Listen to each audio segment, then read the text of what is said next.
What's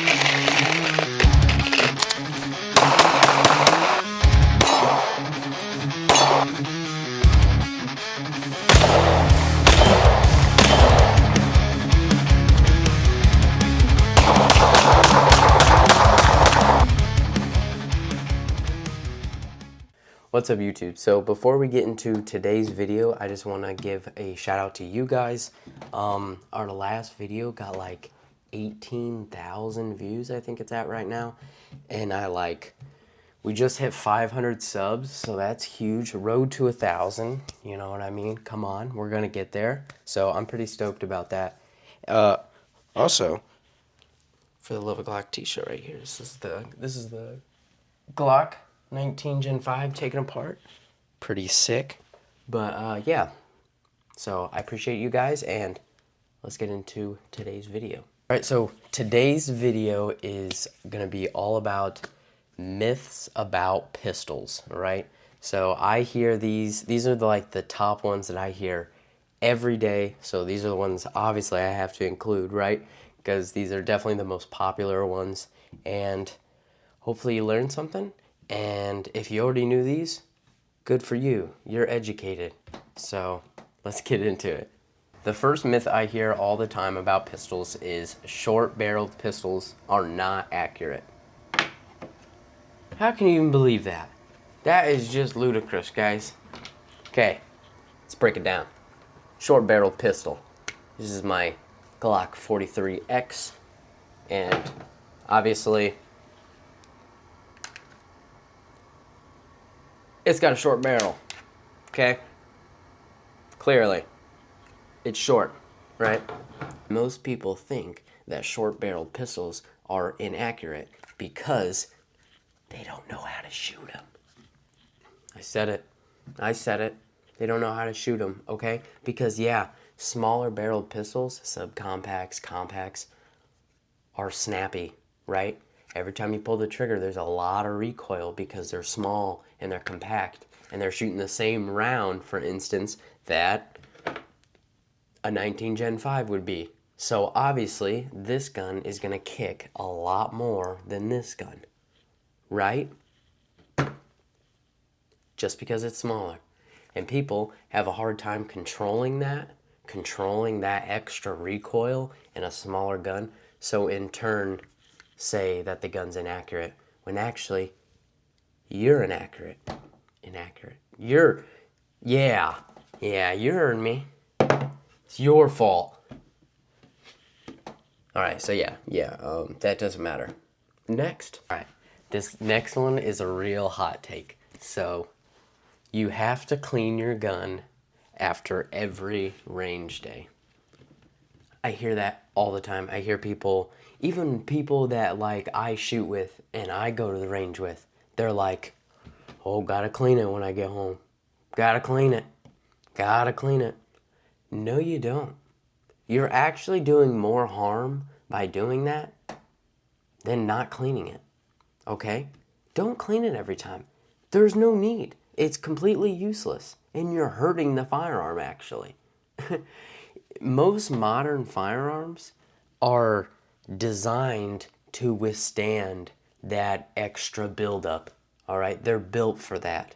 And most of them function perfectly fine and actually are supposed to have a little bit of buildup, right?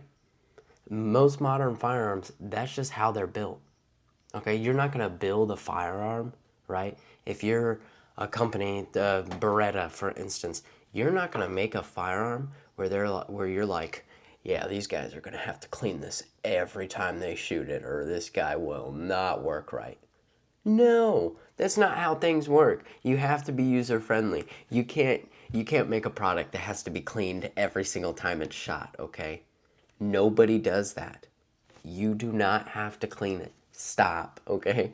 I think I clean my pistols every third, probably. And I would say that I shoot more than the average gun owner. But yeah, I'd say about every third range day, I'll clean my guns.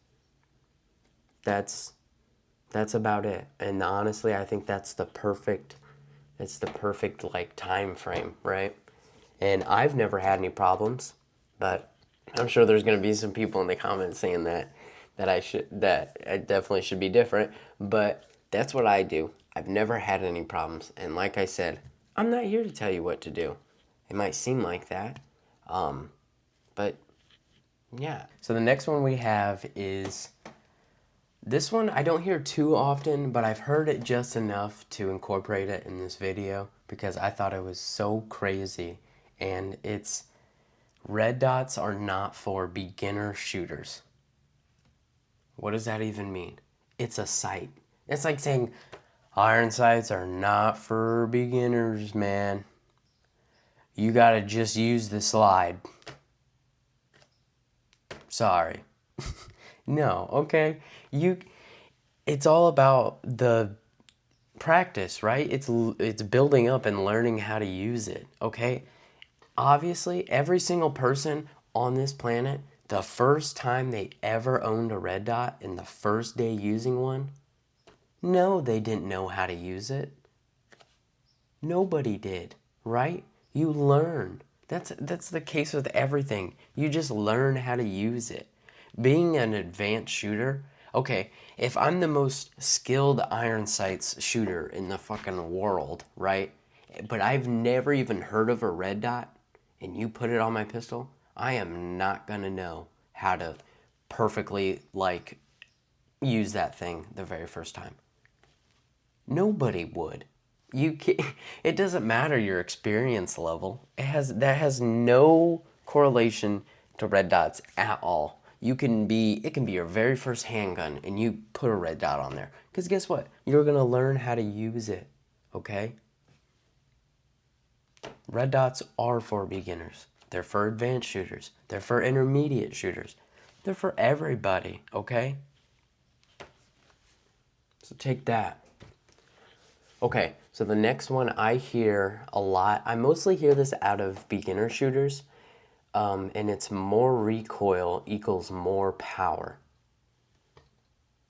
You might think that, right? Because you see somebody shooting a gun, or even you shoot it, and you're like, boom, you know, or whatever, and you're like, dang, that thing's got a lot of power. Not correlated, buddy. So here's an example. Like we talked about earlier, this is my 43X. This is chambered in 9mm. And this is my 19X. This is also chambered in 9mm. This gun has a lot more recoil than this gun does, but they both shoot 9mm. So under that theory, right, if it's more recoil, more power, that would mean that this gun has more power than this gun, but they're equal. They both shoot 9mm. It's both an equal amount of power. It's all based on frame size, basically, right? If I had